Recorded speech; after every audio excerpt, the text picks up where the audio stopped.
오늘 본문에 의지해서 예루살렘의 복을 누리며 살라, 그런 제목으로 좀 말씀을 드리려고 합니다.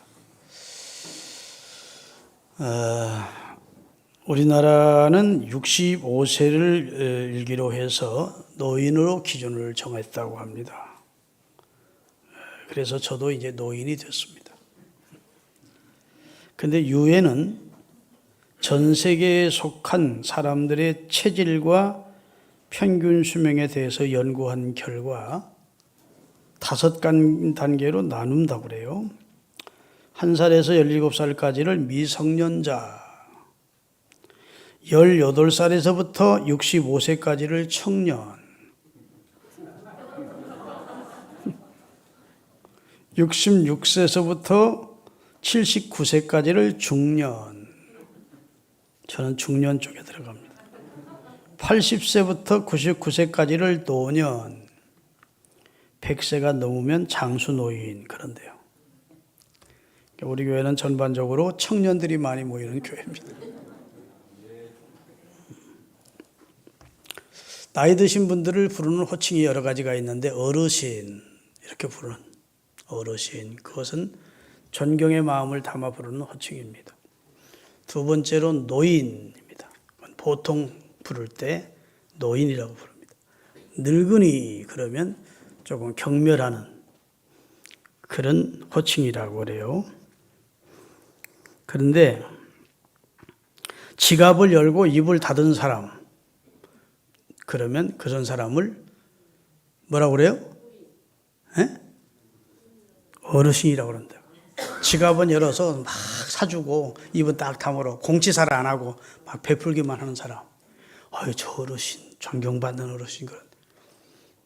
두 번째로 지갑도 열고 입도 여는 사람, 조금 도와준 다음에 자꾸 도와준 얘기를 하고 다니는 사람, 노인이래, 노인. 지갑은 안 열고 입만 여는 사람, 늙은이. 그런데 여러분 어르신들 되어 갑시다.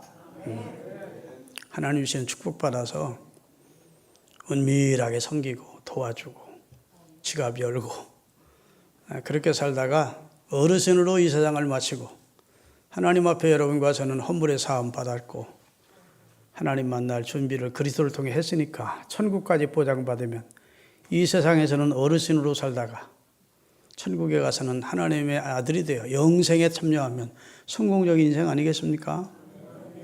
그런 축복을 다 받는 우리 신흥교회 성도들이 되시기를 바랍니다. 우리나라에는 교회가 약 6만 5천 개 교회가 있어요. 세계인들이 깜짝 놀랄 만큼 인구수 대비해서 교회가 많은 나라가 우리나라입니다. 그런데 안타깝게도 코로나19 사태를 거치면서 아마 약 1만 교회 정도가 지금 문을 닫았다 그래요. 너무 안타깝죠.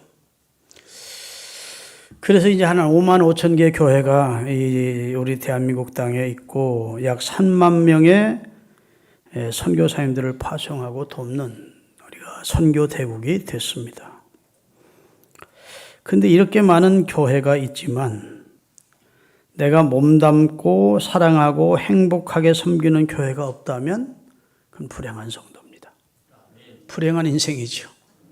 교회를 전전하며 다니면서 아직도 참 몸담고 사랑하고 너무 내 교회처럼 생각이 되고 소중하게 느껴지고 그런 교회가 있다면 그것은 참으로 복 있는 성도고, 아직도 내가 사랑하거나 그 다음에 관심이 있거나 몸담거나 그런 마음이 없는 교회가 교회 생활을 만약에 하고 있다면 그건 참 안타까운 성도라고 할 수 있겠습니다. 여러분 교회 생활 잘하는 축복을 받으시고 교회를 사랑하시는 복을 받으시기를 바랍니다. 불신자들은 교회가 얼마나 소중하고 가치 있는 곳인지를 모르죠. 그러나 그리스도인은 성경을 통해서 우리는 교회가 얼마나 가치 있는 것이고 하나님의 눈과 마음이 머물러 있는 것이고 하나님의 아들의 피로 속죄함을 받은 하나님이 소중하게 여기는 사람들이 모이는 모임체이기 때문에 하나님이 참으로 가치 있게 보는 것이 교회라는 사실을 우리는 압니다. 할렐루야. 요한 칼빈이라고 하는 분이 장로교회 창시자인데 따라합시다. 하나님을 아버지로 믿는 자는 교회는 어머니가 되신다. 하나님을 아버지로 부르는 자에게는 교회는 어머니가 되신대요. 교회가 어머니 역할을 한다는 겁니다. 왜냐하면 교회 안에 누가 역사하죠? 성령이 역사합니다. 교회를 태동시킨 분이 성령이에요. 그래서 오순절날 마가 요한의 다락방에 성령이 임하심으로 교회가 태동이 됩니다. 그래서 어떤 교회가 좋은 교회냐? 성령이 운행하시는 교회. 성령이 역사하는 교회가 좋은 교회죠. 할렐루야. 그래서 교회가 성령의 역사로 어머니 역할을 해주는 곳임을 성도들은 깨달아야 됩니다. 나를 품어주고 내게 젖을 주고 나를 이미 그리스도 안에서 출산시켰고 보호해주고 양육하듯이 어머니 역할을 교회가 하고 있다는 사실을 알고 교회를 소중하게 여기는 성도가 되어야 돼요. 배가 항구에 딱 도착이 되면 닻을 내리듯이 성도는 이 파도치는 세상에서 정함이 없이 떠돌아다닐 수밖에 없는 이런 세상에서 하나님의 교회에 딱 닻을 내려야 돼요. 아멘. 그래서 하나님 나무라면 하나님의 전에 잘 심겨진 종려나무 같은 백향목 같은 나무가 되어야 된대요. 교회에 심겨진 나무, 교회에 닻을 내린 배 같이 돼야 그게 복 있는 성도라고 말씀하고 있습니다. 이스라엘 사람들에게 있어서 예루살렘은 특별한 의미를 지닙니다. 이스라엘의 수도가 다윗 왕국 시대 이후에 예루살렘으로 확정이 됩니다. 다윗이 통일 왕국을 이룬 다음 예루살렘을 이스라엘의 수도로 확정해요. 그리고 이 예루살렘이라고 하는 말 자체가 평화의 터전이란 말입니다. 샬렘하고 샬람은 평안을 말하거든요. 이 예루살렘이라고요. 그리고 이 특별한 예루살렘을 시온소라 했고 시온이라고 불렀습니다. 하나님이 은혜 주시는 장소라고 그들은 믿었습니다. 믿습니까? 다윗이 성전을 짓기 전, 솔로몬이 성전을 지었는데 짓기 전까지는 예루살렘에 성소를 두었었습니다. 그러다가 다윗이 죽고 나서 예루살렘에 성전을 건축하게 되죠. 그 성전은 너무도 웅장하고 아름다운 성전이었습니다. 7년에 걸쳐서 건축했습니다. 그런 성전이 지어지고 나니까 이스라엘 백성들은 성전을 가졌다고 하는 자긍심, 자부심으로 대단했습니다. 이스라엘 나라는 성전이 하나밖에 없습니다. 지역마다 성전 짓는 것을 용납지 않았습니다. 예루살렘의 중앙 성소 하나만 짓도록 했습니다. 바벨론 포로 시대 이후에는 각 동리마다 회당이라는 것이 세워집니다. 회당은 성경 가르치는 학교, 일반 상식과 공부를 가르치는 학교로 세워집니다. 그러나 예배하는 장소, 제사하는 장소는 중앙 성소인 예루살렘 성전 하나만을 하나님이 인정하십니다. 그래서 모든 절기 때, 유월절과 무교변의 절기 때, 오순절 절기 때, 초막절 절기 때는 이스라엘의 12살 이상 남자와 여자들이 다 성전에 와서 절기를 지켰습니다.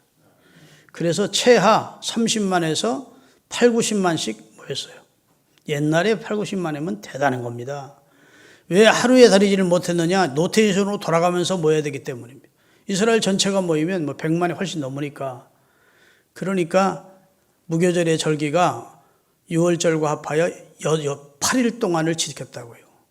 오순절도 그렇고 초막절도 그렇고 하루로 끝나는 게 아니었습니다. 그렇게 많은 사람들이 예루살렘 성전을 향하여 와서 성전에서 하나님을 예배하고 가는 것이 그들에게 최고의 선이고 하나님이 기뻐하는 일이라고 생각을 했습니다.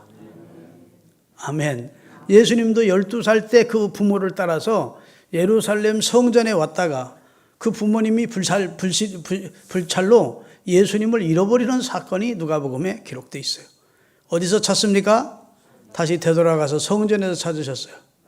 예수여, 왜 우리를 따라오지 않았냐? 너 잊어버려서 우리가 고생했어. 너 찾느라고 3일 동안 헤맸다. 그랬더니 어머니, 아버지, 아들이 아버지 집에 있어야 될 것이 장안하지 않습니까? 어디를 찾아다니셨습니까? 내 아버지의 집으로 오면 되지요. 성전이 자기 아버지의 집이라고 말했으므로 마리아가 그 말을 마음에 두었다는 말이 성경에 기록되어 있어요. 그러니까 이스라엘에는 성전이 몇 개였다고요? 하나밖에. 그래서 자기들이 성전을 가진, 하나님의 말씀을 쫓아 성전을 가진 백성이고 율법을 받은 백성이라는 자긍심으로 이스라엘 사람들은 아주 굉장히 특별한 백성이라는 자긍심이 뚜렷 강렬했어요. 그래서 나중에는 성전이 우상시 됩니다. 성전 안에 계신 하나님을 더 사랑하고 하나님을 높이는 게 아니고 성전이 우상시 되는 거예요. 저 이해를 못하는지 아무 소리도 안 하시네. 여러분, 성전은 하나님을 예배하는 장소에 지나지 않지 성전이 신이 아니잖아요. 하나님은 아니잖아요. 하나님을 사랑하는 마음도 없이 하나님을 신뢰하는 마음도 없이 하나님께 순종하지도 않으면서 성전에 와서 예배만 드리고 가면 신앙생활 잘한다고 생각하는 그런 모순적인 신앙생활을 이스라엘 사람들이 했다고요. 그래서 하나님께서는 잘 지어진 성전을 이스라엘 역사에 2번을 파괴시키십니다. 하나는 바벨론에 의해서 파괴시켜요. 두 번째는 헤롯 왕이 40년 동안이나 지었던 성전이라고 하는 엄청난 성전을 로마 정부에 의해서, 로마 군대에 의해서 파괴시키십니다. 그렇죠? 근데 마태복음 24장에 감람산 위에 앉으셔서 예수님이 예루살렘 성전을 바라보시면서 울었습니다. 그리고 성전을 저주하십니다. 돌 위에 돌이 하나도 겹놓이지 아니하고 때가 되면 다 무너진다. 보이는 성전은 진짜 성전이 아니야. 그런 말입니다. 아멘. 그걸 더 정확하게 하기 위해서 예수님은 수가상 우물가에서 사마리아 여인을 만나서 이야기를 나누시는 내용이 나옵니다. 요한복음 4장 20절에서 23절입니다. 띄우겠습니다. 우리 조상들은 이 산에서 예배하였는데 당신들의 말은 예배할 곳이 예루살렘에 있다 하더이다. 그 다음에 21절 예수께서 이르시되 여자야 내 말을 믿어라. 이 산에서도 말고, 이 산은 그리심 산을 말합니다. 사마리아 사람들이 예배드리는 장소를 따로 하나 지었다고요. 이스라엘이 나라가 분열이 되면서 우리나라처럼 이렇게 남북에 갈리면서 북쪽 사람들이 남쪽에 예루살렘 성전에 올 수가 없잖아요. 자꾸 내려가니까 내려와서는 다시 유다 사람이 되는 거예요. 그러니까 북쪽을 통치하는 통치자가, 오늘날로 말하면 김일성이가 못 내려가게 하고 거기다가 예배당을 지었다고요. 성전을 그리심산에. 그래서 사마리아 사람들은 그리심산에서 예배드리니까 남쪽에 있는 사람들, 유다 사람들은 너희들이 드리는 예배는 헛거야. 그건 중앙성소가 아니야. 우리 하나님이 예루살렘에서 드리는 예배만 받아 라고 이야기를 했다고요. 그러니까 지금 선지자라고 생각하고 예수님을 만난 사마리아 수가성 여인이 예수님을 선지자라고 본 겁니다. 자기가 남편 다섯 있었고, 그 다음에 지금 사는 남자도 자기 남편이 아닌 걸 쪽지게처럼 알아마시고, 어휴, 선지자님이시네요. 네 남편 데려와. 남편 없습니다. 그래, 네 말이 맞다. 이러면서 얘기가 시작되잖아요. 딱 무엇부터 묻습니까? 당신은 선지자라면 그러면 대답 좀 해주세요. 우리가 이 산에서 드리는, 그리심산에서 드리는 성전 예배는 하나님이 안 받으십니까? 유대인들이 드리는 저 예루살렘 예배만 받으십니까? 그랬더니 예수님이 이 산에서도 말고 예루살렘에서도 말고 어느 장소가 중요한 게 아니고 참으로 하나님께 예배드리는 때가 온다. 곧 이때다. 그래서 자기의 이름으로 모여서, 예수 그리스도의 이름으로 모여서 예배하는 그때가 온다는 겁니다. 참 교회가 세워지게 된다는 거예요. 눈에 보이는 성전이 아니라 성전된 자기가 이 세상에 무너지고 나서 3일 만에 부활함으로 성전된 그리스도를 통해서 드리는 예배가 진짜 예배다.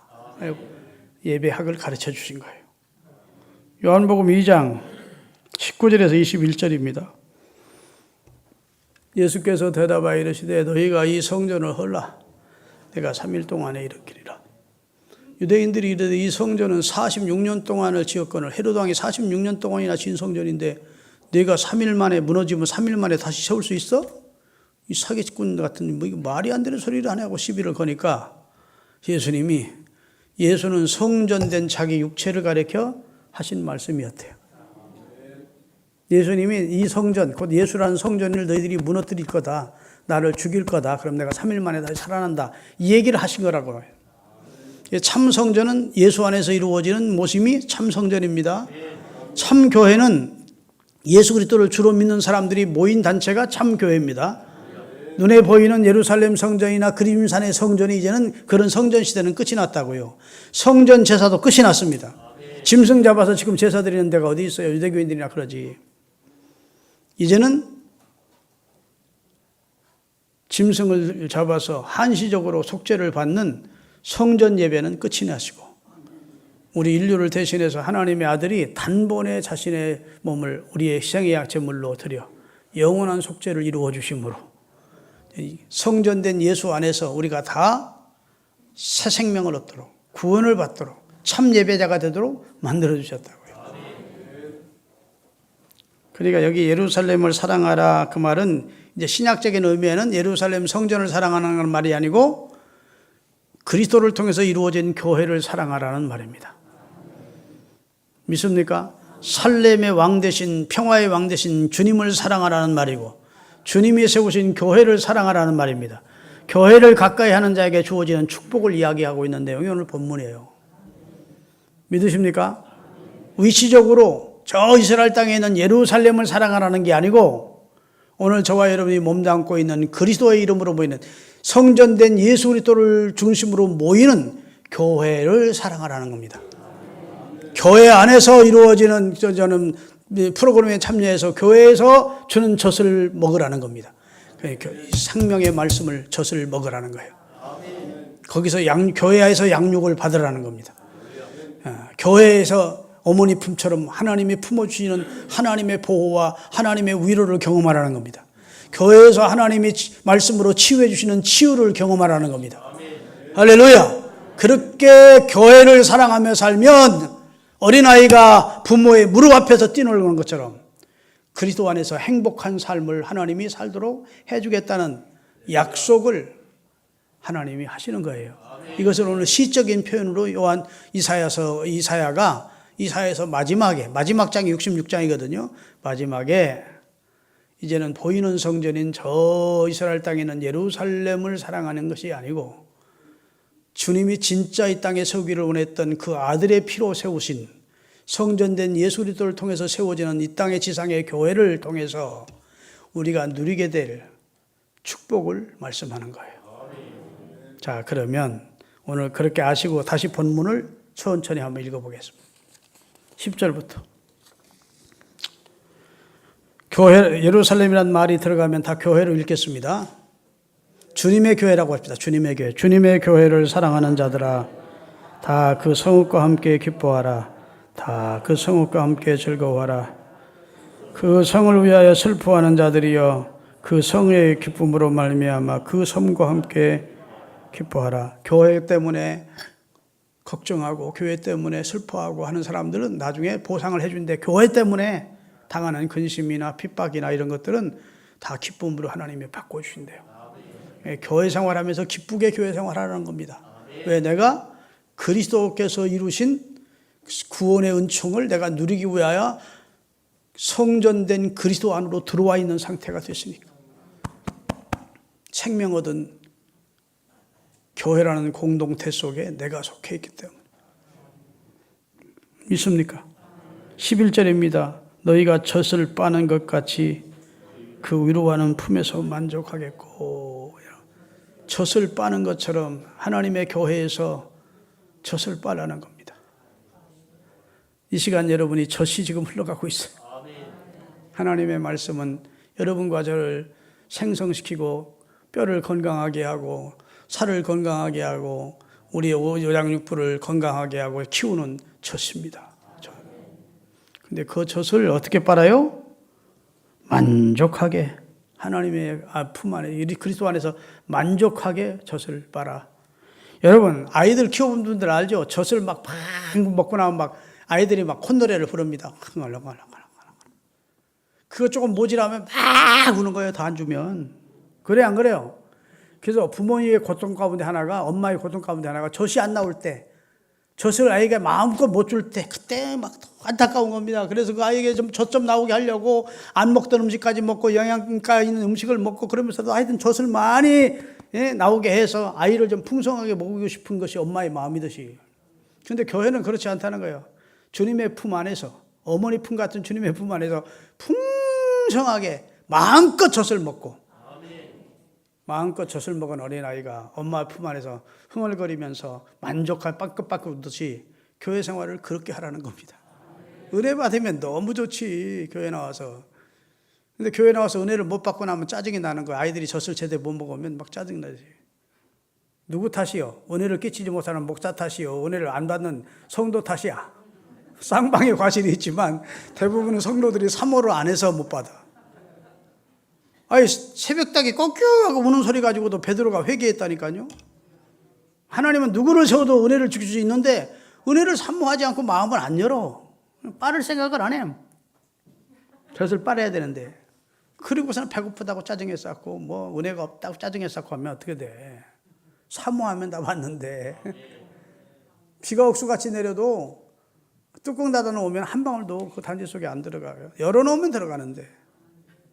내가 네 마음을 두드린다. 열어라, 너 마음을. 내가 네게로 들어갈게. 너와 나는 참으로 행복한 관계가 될 수 있는데, 주님이 그러시잖아요. 여러분, 주님과 행복한 교회, 주님 안에서 행복한 교회 생활을 하셔서 주의 주시는 복을 받아 누리시기를 바랍니다. 자, 다시 11절을 다시 한번 읽겠습니다. 처음부터 11절. 너희가 젖을 빠는 것 같이 그 의로하는 품에서 만족하겠고, 젖을 넉넉히 빤 것 같이 그 영광의 풍성으로 말미암아 흥겨워하리라. 여호와께서 이와 같이 말씀하시되, 보라 내가 그에게 무엇을? 평강을 준다. 하나님의 은혜 안에 교회 생활 잘하면 평강의 복이 옵니다. 돈 잘 버는 복이 오는 게 아니고 먼저 평강의 복을 먼저 주세요. 평강, 마음이 평안해져.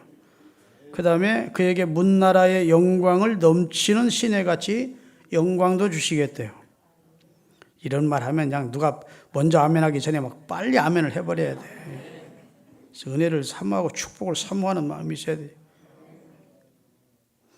너희가 그 성읍의 젖을 빨 것이며, 너희가 옆에 안기며, 누구의 옆에? 주님의 옆에 안기며 그 무릎에서, 이게 상상만 해보라고. 이게 시적인 표현인데 얼마나 아이가 전 마음껏 먹고 엄마 무릎 앞에서 행복해하고 흥겹게 노는 모습을 연상시킬 수 있느냐고요. 교회 생활은 그래야 된다는 거예요. 진짜 주님이 그 생명을 버려 나를 구원하신 분이라고 하는 사실을 알고 그분 안에서 나는 생명을 얻었고 그분이 주시는 말씀을 통해서 내가 영적으로 만족하게 되면 진짜 감사하지요. 행복해하죠. 기뻐하지 않을 수 없다고요. 할렐루야. 이런 사람들은 토요일부터 행복합니다. 설레서 주일날 다 내일이 교회 가는 날이지. 준비하는 헌금 준비도 하고 옷도 멀리 입고 갈까 준비해놓고 여기 딱 들어오면서부터 막 마음에 욱하게지고 감사하게 돼. 아멘. 찬송소리만 들어도 막 영적으로 막 게이지가 올라가는 거야. 설교 때 막 아멘 하면 하게 되지. 근데 본인 은혜를 사모하지도 않고 주일날 딱 됐는데 오늘 또 주일이야? 아따 주일날 빨리 오네? 안 갔다가는 또 목사님 걱정할 것 같고 가기는 가야 되겠고 또 하나님도 안 좋아할 것 같고 내가 그래도 모태적 신앙인데 교회 안 갈 수는 없지 그러고 나와가지고 빨리 끝났으면 좋겠는데 하고 시계 봤다 벽 봤다 주보 쳐다봤다가 하여튼 은혜 못 받는 사람들 보면 태도 보면 다 알아. 내가 하나님이라면 쫓아가서 볼탱이를 주갈길 텐데 목사가 그랬다가는 안 되지. 하나님은 그래도 되지만 하여튼 은혜를 사모하지 않으면 아무리 대한민국의 최고의 은혜로운 교회 갖다 놔도 은혜를 못 받아요. 거기 시험거리 찾고 거기서 시비거리 찾고 거기서 불만만 얘기하고 그러고 오고 본인이 은혜를 사모하면 별로 은혜롭지 못한 목사님의 설교라도 은혜가 되는 거야. 어느 말씀이 탁탁 부딪혀 오는 거예요. 하나님이 준비된 그릇에 은혜를 주시는 거라고. 그러니까 뭐 교회 탓, 목사 탓할 거 없고 여러분이 내가 그리스도라고 하는 우리 주님이 우리에게 진짜 주기를 원하는 성전 안에 내가 속한 참 교회 성도가 됐으니 주님이 주시는 은혜의 젖을 먹고 주님이 주시는 위로를 경험하고 주님이 주시는 영광을 체험하고 주님이 주시는 풍성을 경험하고 주님이 주시는 평강을 누리면서 신앙생활이 너무 행복해요. 그러면서 신앙생활 할 수 있기를 예수 그리스도의 이름으로 축원합니다. 할렐루야. 그래서 예수 그리스도를 주로 믿게 되면 이제는 누구든지 다 하나님의 은혜의 보좌 앞에 나갈 수 있도록 해주셨다고. 옛날 예루살렘에 있는 성전은요 아무나 못 들어갔어요. 유대인, 그 가운데도 레위인, 그 가운데 제사장, 그 가운데 대제사장, 지성소까지 딱딱 구분했어요. 그런데 그리스도께서 우리의 참된 성전 되시는 그리스도께서 십자가에 달려 죽으시면서 휘장을 쫙 찢어주셔서 누구든지 다 은혜의 보좌 앞에 나갈 수 있도록. 시브리서 4장 16절 읽겠습니다. 다 같이 읽습니다. 그러므로 우리는 긍휼하심을 받고 때를 따라 돕는 은혜를 얻기 위하여 은혜의 보좌 앞에 담대히 나갈 수 있는 자격을 얻었습니다. 왕같은 제사장 되었고 거룩한 백성 되었고 택하신 족속으로 이제는 우리가 성전 안에서 행복한 교회 생활하도록 하나님이 복을 주셨는데 교회 생활하면서도 행복을 못 느끼는 안타까운 성도가 있으면 그게 곧 영적으로 무감각한 동상 걸린 성도야. 동상 걸리면요 못이 찔려도 아픈지도 몰라. 문둥병자도 코 떨어져 나가도 아프지도 않대. 코가 일부 떨어져 나가. 그거냐면 다 그쪽이 신경이 다 죽어 있기 때문입니다. 신앙생활하면서 기쁨이 없다, 감사도 없다, 감격도 없다, 말씀 들어도 냉랭하다. 그건 문제가 심각한 겁니다. 라오디게아 교회를 향해서 주님이 빨리 안약을 사서 눈 발라 포개하고 눈에 넣어 포개하고 아멘. 빨리 듣고 빨리 새 옷을 벗고 신 옷을 입고 뭐 이러면서 새롭게 되라고 권면하고 있잖아요. 교회를 우리가 주신 목적은 하나님께서 교회 안에서 여러분과 저를 양육하시고 보호하시고 성장시켜서 교회를 통해서 주시고자 하시는 은혜가 있기 때문에 여러분과 저는 늘 성령이 역사하는 교회로 불러주신 줄로 믿습니다. 교회 통해서 하나님의 은혜를 누리게 하시려고 치유의 은혜를 받아 치유받게 하시려고 복을 받게 하시려고 교회에 속하여 선교에 동참시키시려고 하나님의 은혜의 젖을 빨게 하시려고 그래서 그 무릎 앞에서 행복한 삶을 살게 하시려고 우리를 불러주셨다고요. 그래서 다윗은 예루살렘을 사랑하는 자가 복이 있대. 교회 사랑하는 자가 복이 있다. 시편 122편 6절 7절입니다. 예루살렘을 위하여 평안을 구하라. 예루살렘을 사랑하는 자는 형통하리로다. 내 성 안에는 평안이 있고 내 궁중에는 형통이 있을 것이다. 다윗이 신앙 경험상 교회를 위해서 성전을 사랑하고 성전을 가까이 하면서 살았더니 형통하게 하시더래. 믿습니까? 예루살렘의 평안을 구하고 예루살렘이 부흥되기를 구하고 그러면 형통한 축복을 주고 평안의 복을 주고 그러신다고 약속했어요. 시편 122편 1절에 보면 다윗은 자기 보고 성전에 가자 할 때 제일 기뻤다는 겁니다.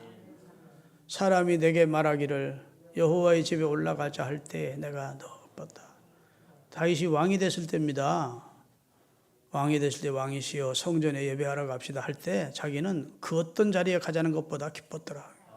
그렇게 성전을 사랑했었습니다. 하나님이 성도들에게 복을 주시는 목적도 성전, 교회를 위해서 복을 주신대요. 시편 122편 9절입니다.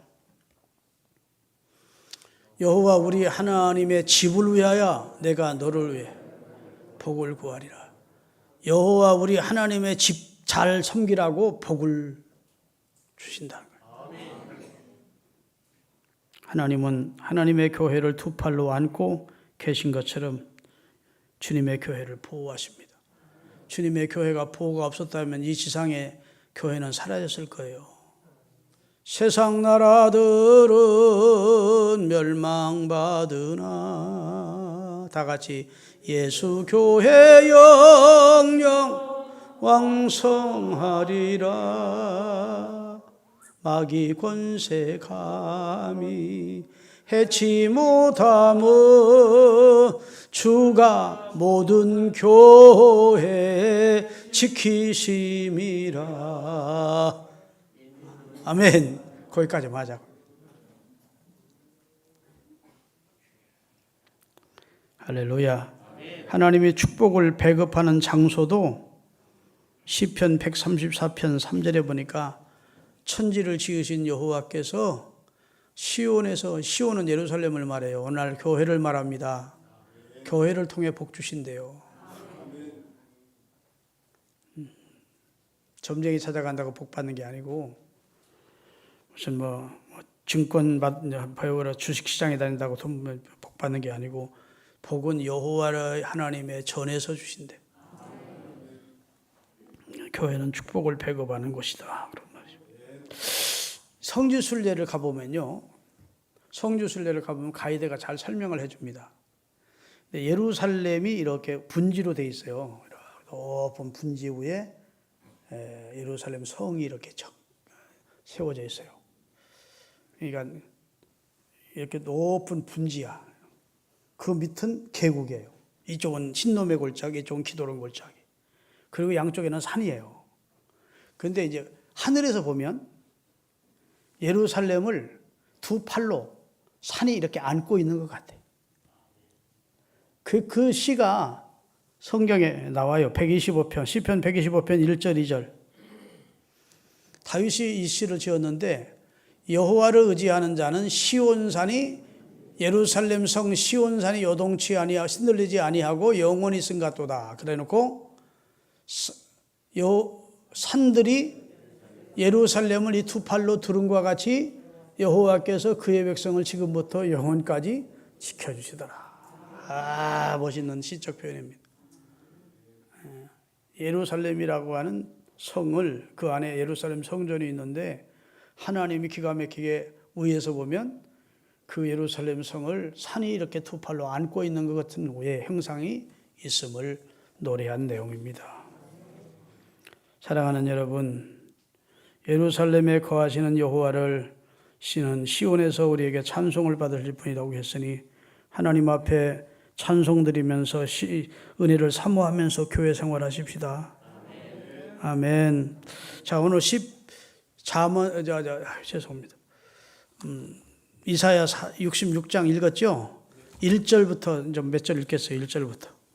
오늘 본문에 앞서 이사야서 66장 1절 다 같이 여호와께서 이같이 말씀하시되 하늘은 나의 보좌요 땅은 나의 발등산이니 너희가 나를 위하여 무슨 집을 지으랴 내가 안식할 찾아. 잘 들으세요. 야, 나 여호와가 집이 없냐? 하늘은 나의 보좌고 땅은 다 나의 발등상이야. 나 발판이야. 내가 인간이 지은 집에 내가 머무를 그런 걸 그곳에 한 곳에 그 좌정하고 있는 하나님인 줄 아냐? 그 다음 절입니다. 그 다음 절. 다 같이. 내가 말하노라 내 손이 모든 것을 지었으므로 그들이 생겼노니라. 마음이 가난하고 심령에 통회하며 여호와 하나님의 말씀을 듣고 떠는 사람은 내가 보호해 주겠지만 그런 마음 없이 성전에 와서 소를 잡아서 제사한다고 그거 사람 죽이는 거하고 똑같아. 살인하는 것과 똑같고 그 다음에 양을 잡아서 제사 드리는 것 마음 들이지 않고 양을 들여서 제사 드리는 것 개의 목을 꺾은 것 같고 그 다음에